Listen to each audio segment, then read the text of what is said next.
सुल्व सूत्र किस है? तो ज्यामिति से संबंधित है सुल्व सूत्र। अस्तो माँ सदगमय कहाँ से लिया गया है? तो ऋग्वेद से लिया गया है। आर्य बाहर से आकर सर्वप्रथम कहाँ बसे थे? तो पंजाब में बसे थे। ऋग्वेद का कौन सा मंडल पूर्णतया सोम को समर्पित है? तो 9वां मंडल जो है ये सोम को समर्पित है। प्रसिद्ध गायत्री मंत्र किस पुस्तक में है? तो ऋग्वेद में है। प्राचीन भारत में निक के नाम से किसे जाना जाता था? तो स्वर्ण आभूषण, यानी सोने के जो आभूषण थे उन्हें निक के नाम से जाना जाता था। योग दर्शन का प्रतिपादन किसने किया था? तो पतंजलि ने किया था।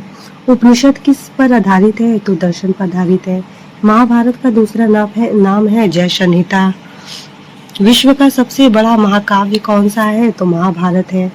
बौद्धों की रामायण किस ग्रंथ को कहा जाता है? तो बुद्ध चरित्र को कहा जाता है। बुद्ध चरित्र की रचना किसने की? तो अश्वघोष ने की थी। महाविभाष शास्त्र के रचयिता कौन है? तो वसुमित्र है। कौन सी बौद्ध रचना गीता के समान पवित्र मानी जाती है? तो अभिधम्म पिटक जो है ये गीता के समान पवित्र मानी जाती है। योगाचार व विज्ञानवाद के प्रतिपादक कौन है? तो मैत्रेय नाथ जो है योगाचार और विज्ञानवाद के प्रतिपादक हैं। किसने कृष्ण को हेराक्लीज कहा है? तो मेगस्थनीज ने कृष्ण को हेराक्लीज कहा था। इस्लाम धर्म के संस्थापक कौन थे? तो हजरत मोहम्मद साहब जो थे ये इस्लाम धर्म के संस्थापक थे। मोहम्मद साहब का जन्म कब और कहाँ हुआ था? तो 570 ईस्वी में हुआ था मक्का में। मोहम्मद साहब के जन्मदिन पर कौन सा पर्व मनाया जाता है? तो ईद ए मिलाल उल नबी जो पर्व है ये मनाया जाता है। पारसी धर्म का प्रमुख ग्रंथ कौन सा तो ये है जेंद अविस्ता। मीर जाफर ने बंगाल की गद्दी किस वर्ष छोड़ी? 1760 ईस्वी में छोड़ी थी। टीपू की मृत्यु कब हुई थी? तो 1799 में टीपू सुल्तान की मृत्यु हुई थी।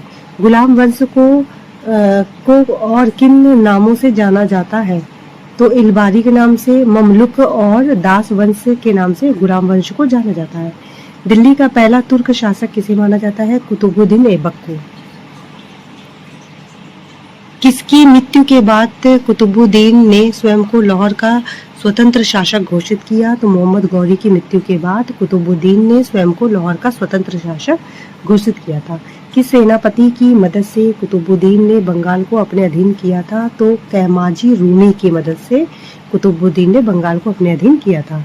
कुतुबुद्दीन ने बंगाल का सूबेदार किसे नियुक्त किया था? तो अली मदन खां को उन्होंने बंगाल का सूबेदार घोषित किया था। कुतुबुद्दीन ऐबक को उसकी उदारता की वजह से क्या कहा जाता था? तो लाख बख्श कहा जाता था कुतुबुद्दीन ऐबक को। कुतुब मीनार किसने बनवाया? कुतुबुद्दीन ऐबक ने बनवाया था। कुतुब मीनार की ऊंचाई कितनी है? 234 फुट है। दिल्ली में कुवल उल इस्लाम मस्जिद और अजमेर में 2.5 दिन का झोपड़ा किसने बनवाया था? कुतुबुद्दीन ऐबक ने बनवाया था। ऐबक का मकबरा कहाँ स्थित है? तो लाहौर में स्थित है। कुतुबुद्दीन ऐबक की मौत के बाद किसे दिल्ली का शासक बनाया गया था? तो आराम शाह को बनाया गया था। इल्तुतमिश को किसने शासक बनाया? दिल्ली के अमीरों ने। दिल्ली की गद्दी पर बैठने से पहले इल्तुतमिश क्या था? तो बदायूं का सूबेदार था व इलबारी तुर्क था। तुर्काने चहलगामी क्या है? 40 तुर्क सरदारों का एक दल है। इसे इल्तुतमिश ने बनाया था। इल्तुतमिश के शासनकाल में किसने पश्चिम उत्तर भारत पर आक्रमण किया था? तो मंगोल शासक चंगेज खान ने किया था। इल्तुतमिश ने किसे बंगाल का गवर्नर नियुक्त किया? तो हुशामुद्दीन को इल्तुतमिश ने बंगाल का गवर्नर नियुक्त किया था।